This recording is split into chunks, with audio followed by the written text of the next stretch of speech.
성도 여러분 반갑습니다. 오늘도 하나님의 은혜 가운데 평안하고 복된 행복한 하루가 되신 줄로 믿습니다. 이 저녁 시간 이 가정 예배를 통해서 우리가 함께 은혜를 나눌 본문 말씀 요한복음 7장 45절부터 52절까지에 있는 말씀입니다. 요한복음 7장 45절부터 52절까지 봉독합니다. 아랫사람들이 대제사장들과 바리새인들에게로 오니 그들이 묻되 어찌하여 잡아오지 아니하였느냐? 아랫사람들이 대답하되 그 사람이 말하는 것처럼 말한 사람은 이때까지 없었나이다 하니 바리새인들이 대답하되 너희도 미혹되었느냐? 당국자들이나 바리새인 중에 그를 믿는 자가 있느냐? 율법을 알지 못하는 이 무리는 저주를 받은 자로다. 그 중에 한 사람 곧 전에 예수께 왔던 니고데모가 그들에게 말하되 우리 율법은 사람의 말을 듣고 그 행한 것을 알기 전에 심판하느냐? 그들이 대답하여 이르되 너도 갈릴리에서 왔느냐? 찾아보라. 갈릴리에서는 선지자가 나지 못하느니라 하였더라. 아멘. 예수님을 체포해 오라는 명령을 받은 사람들이 예수님을 잡으러 갔다가 빈손으로 돌아오니까 그리고 와서 상황을 보고했을 때 그들을 보냈던 바리새인들 제사장들이 분노하는 모습입니다. 예수님을 체포하러 갔던 사람들의 보고를 보면 그 사람이 말하는 것처럼 이때까지 말한 사람이 없었습니다 라고 보고를 하지요.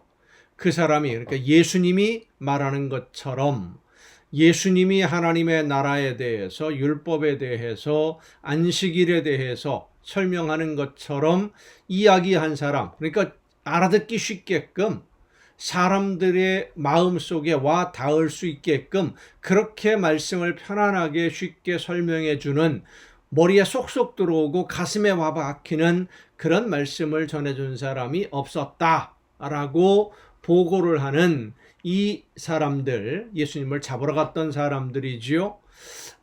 그 사람들의 이런 말들은 예수님을 만나고 예수님의 말씀을 들은 사람들, 그러니까 잡으러 갔다가 예수님이 하시는 말씀을 들은 사람들이 생각하기에 왜 체포해야 되는지, 왜 이 사람이 제사장들과 바리새인들에게 미움을 받고 있는지 그들은 도무지 이해할 수가 없었던 겁니다.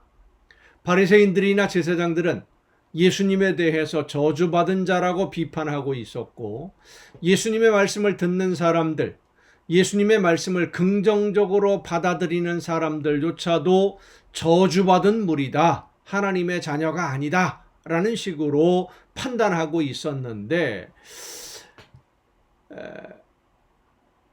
예수님을 잡으러 갔던 사람들이 생각하기에는 왜 바리새인들과 제사장들이 예수님을 저주받은 자라고 하는지, 그리고 예수님의 말씀을 듣는 사람들을 왜 저주받은 무리라고 하는지 그 이유를 알 수 없었던 겁니다. 예수님을 만나서 말씀을 들었던 사람들은 예수님의 말씀 속에서 하나님의 뜻을 벗어나거나 율법을 거부하거나 하는 그 어떤 내용도 들을 수 없었기 때문입니다. 그런데도 바리새인들이나 제사장들은 예수님을 비판하고 있었는데 그럼 바리새인이나 제사장들이 예수님을 만나서 대화를 나누지 못하고 예수님의 말씀을 못 들었기 때문일까요? 그렇지 않습니다. 그들도 예수님을 만났고 예수님의 말씀을 들었고 대화도 많이 나누었습니다. 토론도 했고 논쟁도 했습니다. 그런데 전혀 다른 평가를 하고 있었던 겁니다. 어쩌면 바리새인들이나 제사장들은 다른 사람들보다 예수님을 더 많이 만났고 더 많이 말씀을 들었을 것입니다. 그리고 대화를 나누고 예수님과 나눈 대화를 가지고 자기들끼리 또 많은 토론을 했을 것입니다. 그런데도 그들은 전혀 다른, 예수님의 말씀을 잠깐 들은 사람들과도 전혀 다른 평가를 합니다. 바리새인들이나 이 제사장들이 일반인들이 알지 못하는 율법에 대한 특별한 지식이 있었기 때문에 그렇게 예수님을 평가하고 판단한 것일까? 라고 생각할 수도 있겠습니다만은 오늘 본문 말씀을 보면 그렇지도 않은 것 같습니다.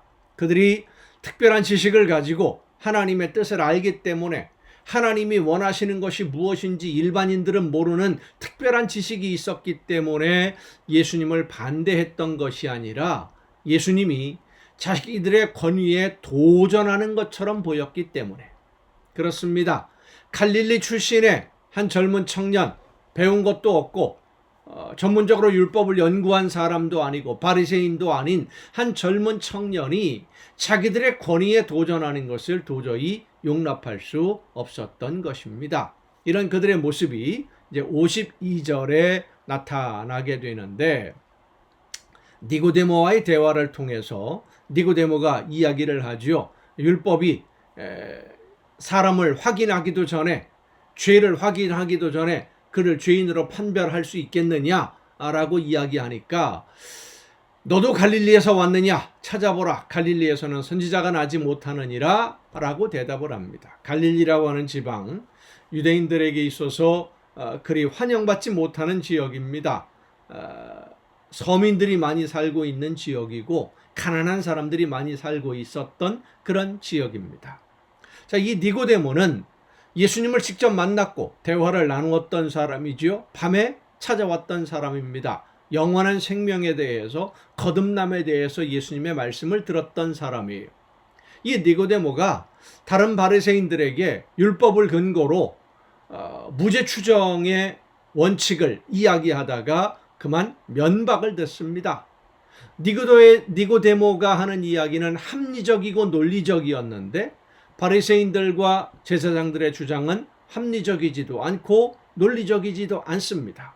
그럼에도 그들은 자기들에게 맡겨진 권력과 권위를 개인적인 욕심으로 사용하고 있는 모습을 보여줍니다. 오늘 이러한 바리새인들과 제사장들의 그릇된 잘못된 권위의식, 권력을 사용하는 모습들이 오늘 우리에게도 있지는 않은지 돌아봐야 됩니다. 나에게는 그런 권위나 권력이 없다. 나는 그런 권력을 가져본 적이 없다라고 생각하시겠습니다마는 우리에게는 작든 크든 분명히 권력이 있습니다. 가정에서의 예를 든다면 부모가 자녀들에게 권위를 주장하는 그런 모습들, 그것도 이제 그런 권력이라고 할 수 있는 겁니다. 또 그리고 요즘 사회적으로 많이 문제가 되고 있는 갑질이라는 이야기 많이 나오죠. 진상손님, 손놈이라고까지 이야기를 합니다. 요즘 보면 이런 모습들을 보면 나에게 있다고 생각하는 권력을 부당하게 행사하려는 그런 모습들이 많이 보여집니다. 진상, 손놈이라고 말하는 말들이 유행할 정도로 사회적인 문제가 되고 있는데 요즘 그 요식업을 하는 자영업자들, 작은 그 요식업소들 같은 경우에 이제 배달 앱을 통해서 영업을 가장 많이 하게 되는데 이 배달 앱을 통해서 영업을 하시는 자영업자들이 제일 염려하는 부분이 별점이더라고요. 별점이 뭐냐 하면 앱을 통해서 어떤 음식을 주문해서 내가 그 사용해 본 사람이 그 음식점에 대한 평가를 별을 몇 개를 주느냐. 5개가 만점이고, 그렇죠? 5개가 만점, 하나가 거의 이 집은 못된 집이다 라고 할 때 별점을 하나 1점을 줍니다. 그 별점이 평점이 어떤가를 보고 처음 그 업소를 이용하는 사람들은 이제 주문할 것인지 말 것인지를 결정을 하게 되는데 그걸 이용해서 내가 원하는 대로 해주지 않으면 별점을 1점을 주겠다. 이런 식으로 협박을 하는 사람들이 아주 많이 생겨납니다. 음식을 다 먹고 나서 머리카락이 나왔다. 무슨 이물질이 나왔다. 이래가면서 환불을 해달라. 음식을 다 먹고 환불해달라. 이런 어거지가 어디 있습니까? 그런데도 자영업을 하시는 분들이 흔히 하는 말로 울며 겨자 먹기로 별점 1점을 받을까봐 환불을 해줘요. 손해를 보게 되는 것이죠. 참 안타까운 부분들이 많이 있습니다. 그래서 그런 자영업자들이 모여 있는 그런 인터넷 커뮤니티가 있는데 아프니까 사장이다라고 하는 그런 커뮤니티에 보면 그런 글들이 참 많이 올라와 있어요. 갑질, 진상, 뭐 이런 이야기들. 내가 행사할 수 있는 권리와 권력을 남용하는 일들이 요즘 우리 사회에서 아주 많이 벌어지고 있습니다. 교회 안에서든지 사회에서든지 오늘 본문에 나오는 이 바리새인들, 제사장들처럼 그렇게 나에게 위임된 그리고 나에게 맡겨진 권력, 권위 이런 것들을 내 개인의 이익을 위해서 내가 하고 싶은 대로 내 마음대로 사용하려고 하는 그런 모습들이 없는지 우리 자신들에게 없는지 다시 한번 우리 자신을 돌아보고 정말로 겸손하게 하나님이 나에게 맡기신 사명을 감당할 수 있기 위해서 하나님의 말씀 앞에 겸손하게 고개를 숙이고 열심히 순종만 하는, 열심히 섬기는, 사랑하며 섬기는 아름다운 하나님의 자녀로 오늘을 살아낼 수 있기를 간절히 바랍니다. 기도하시겠습니다. 크신 사랑과 은혜로 오늘도 저희들을 인도하시는 아버지 하나님, 하나님이 나에게 맡기신 모든 것 감사함으로 겸손하게 말씀을 따라 섬기는 우리 모두가 되게 하옵시고 하나님이 원하시는 대로만 순종함으로써 서로 사랑하고 섬기는 가운데 아름다운 하나님의 나라를 이루어가는 우리 모두가 되게 하여 주시옵소서. 나에게 있는 권위, 권력, 내 마음대로 내가 하고 싶은 대로 사용하다가 하나님에게 책망을 듣는 어리석은 자들이 되지 아니하도록 우리의 마음을 겸손함으로 인도하여 주시옵소서.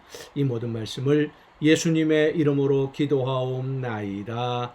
아멘. 오늘도 여러분 수고 많으셨습니다. 내일 또 정한 이 시간에 이 가정 예배를 통해서 여러분 모두 함께 다시 만날 수 있기를 바랍니다. 내일 뵙겠습니다.